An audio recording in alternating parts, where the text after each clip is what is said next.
آج لوگ کہتے ہیں وہ گرفتار ہو گیا، رہا ہو گیا. ہم نے کہا وہ جب کرسی میں بیٹھا تھا وہ تب بھی ذلیل و رسوا تھا، اقتدار سے اترا وہ تب بھی ذلیل و رسوا ہے، وہ گرفتار ہو وہ تب بھی ذلیل ہے، اور رہا ہو جائے تو پھر بھی اس تو بڑا ذلیل کوئی نہیں.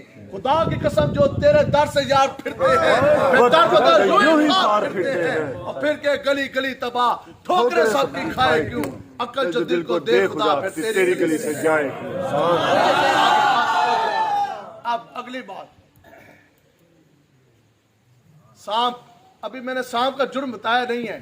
کوئی ایسا شخص جو ہاتھ کھڑا کر کے یہ کہے جی مجھے سانپ سے بڑی محبت ہے، ہاں میں سانپ پالنا چاہتا ہوں، سانپ کو میں اپنے ہتھیلی کے اوپر دودھ پلانا چاہتا ہوں، کتنی نفرت ہے. اور یہ فقہا نے لکھا ہے کہ اس وقت سب سے جو مخلوق جتنی رب کی تھی نا، جتنے جانور تھے، سب سے زیادہ خوبصورت جو جانور تھا نا، خوبصورت. اور لوگ یہ کہتے ہیں کتنے خوبصورت خوبصورت پرندے ہیں، کیسے کیسے رنگ والے ان کے پار ہیں، کتنے خوبصورت پرندے ہیں کہ نہیں ہیں. پھر ہرنی کی آنکھ کتنی خوبصورت ہے، اور کتنے خوبصورت پرندے ہیں، بندے کی عقل دنگ رہ جاتی ہے. تو سوچو کہ اس وقت سب سے خوبصورت جو جانور تھا وہ سانپ تھا. کون تھا؟ سانپ. کمال کا چہرہ، خوبصورت آنکھیں، خوبصورت ہونٹ، واہ جی. 4 ٹانگیں تھی سانپ کی. سانپ نے کیا کیا کہ جب حضرت آدم علیہ السلام کو جنت سے نکال دیا گیا، جب ابلیس کو حضرت آدم علیہ السلام کو تو رب نے حکم دیا نا، اللہ تعالیٰ کی ایک بنچا تھی، رب نے اپنا خلیفہ بنا کے دنیا میں بھیجا. جب شیطان ابلیس کو جنت سے نکال دیا گیا تو ابلیس ہر ایک جانور کے پاس گیا، ہر ایک جانور کو اس نے اپنا آپ جو ہے وہ پیش کیا. تو اس نے پتہ کیا کہا، اس کا یار میں نے تجھے جنت کے اندر لے جاؤ. آگے جنت کا آگے دربان کھڑے تھے فرشتے، تو کسی جانور نے حامی نہ بڑھی. وہی ابلیس، وہی شیطان سانپ کے پاس گیا، اس نے سانپ کو لالچ دی، سانپ اس بات میں آ گیا. اب ابلیس گستاخ ہے، بے ادب ہے حضرت آدم علیہ السلام کا. یہ سمجھنے والی بات ہے. ابلیس نے بے وفائی اور غداری کی، گستاخی کی حضرت آدم علیہ السلام کی. اب ابلیس کو سانپ نے منہ کھولا، اور اس سانپ نے نا ابلیس کو، شیطان کو اپنے جبڑوں میں بٹھا لیا. سانپ جنت کے اندر داخل ہوا، جنت کا منہ کھلا. وہ سانپ داخل ہوا جنت میں، اس نے اپنا منہ کھولا تو کیا ہوا کہ ابلیس شیطان جو ہے وہ باہر نکل آیا. اب اتنی سی مدد کی، یہ سمجھنے والی بات ہے. شیطان کو سانپ نے بٹھایا اپنے جبڑوں میں. اس سانپ نے اتنی سی مدد کی، کس کی؟ شیطان کی، ابلیس کی. اور ابلیس کون تھا؟ حضرت آدم علیہ السلام کا گستاخ کی اتنی سی مدد کی سانپ نے. اللہ تعالیٰ کی طرف سے اب جو سزائیں دی گئی، جو حکم ہوا، سنو جی. کوئی شخص اس دور میں کوئی بہت بڑا جرم کرے، آپ اس کے لیے پہلی سزا یہ دیں کہ اس کے بازو بھی کاٹ دو، اس کی ٹانگیں بھی کاٹ دو، ہمیشہ کے لیے یہ پیٹ کے بل اپنا وجود گھسیٹے گا، رینگتا رہے گا. کتنی بڑی سزا ہے. کیا یہ سزا کافی نہیں؟ سانپ کو پہلی سزا یہ دی گئی کہ سانپ کی 4 ٹانگیں اس کے پیٹ کے اندر لٹا دی گئی. رب کی طرف سے حکم ہوا کہ تو نے آدم کے، میرے نبی کے گستاخ کی حمایت کی ہے، اس کی تو نے مدد کی ہے. اب تیرے مقدر میں یہ لکھ دیا گیا کہ تو بھی قیامت تک، تیری نسلیں بھی، تجھے اب ٹانگیں نہیں ملیں گی، ہمیشہ کے لیے جسم اپنے پیٹ کے وجود، تو اپنا وجود جسم کے پیٹ کے اوپر تو رنگتا رہے گا. پوری زندگی پیٹ کے بل اپنا وجود گھسیٹنا تیرا مقدر بنا دیا گیا. پہلی چیز. دوسری چیز، رب کی طرف سے حکم ہوا کہ اب اللہ تعالیٰ کے تمام بنائے ہوئے اناج، دانے، پھل، ہر نعمت تیرے اوپر حرام ہے. اب تیرا اگر رزق ہے تو وہ صرف اور صرف تیری خوراک مٹی ہے، بس. مٹی کے علاوہ تو کچھ بھی نہیں کھائے گا. چھوٹی چھوٹی بلوں، سرنگوں کے اندر تو زندگی اپنی بسر کرے گا. جس منہ کے اندر شیطان کو سانپ رکھ کے لے کر آیا، اسی منہ کے اندر اس سانپ کے ڈنگ بھی رکھ دیا گیا اور زہر کی تھیلی بھی رکھ دی گئی. اس کا چہرہ جو ہے وہ مس کر دیا گیا. ٹھیک ہے. اور جو آخری سزا اس کو ملی، رب کی طرف سے حکم ہوا کہ تو نے مدد کی، تو نے سہولت کاری کی حضرت آدم علیہ السلام کے گستاخ کی. تو سن، کیا قیامت تک جتنی بھی اولاد آدم ہے، جتنے بھی انسان دنیا میں آئیں گے، اے سانپ تو بھی، تیرے آنے والی نسلیں بھی، ان کے تم دشمن ٹھہرو گے. تیرا سر کچلنا تیرا مقدر بنا دیا گیا. اب بتاؤ جی سانپ کو پھر کیسی سزائیں ملی؟ حتیٰ کہ سانپ نے تو خالی مدد تو حضرت آدم علیہ السلام کی گستاخی کی تھی، تو معافی تو مل جانی چاہیے تھی.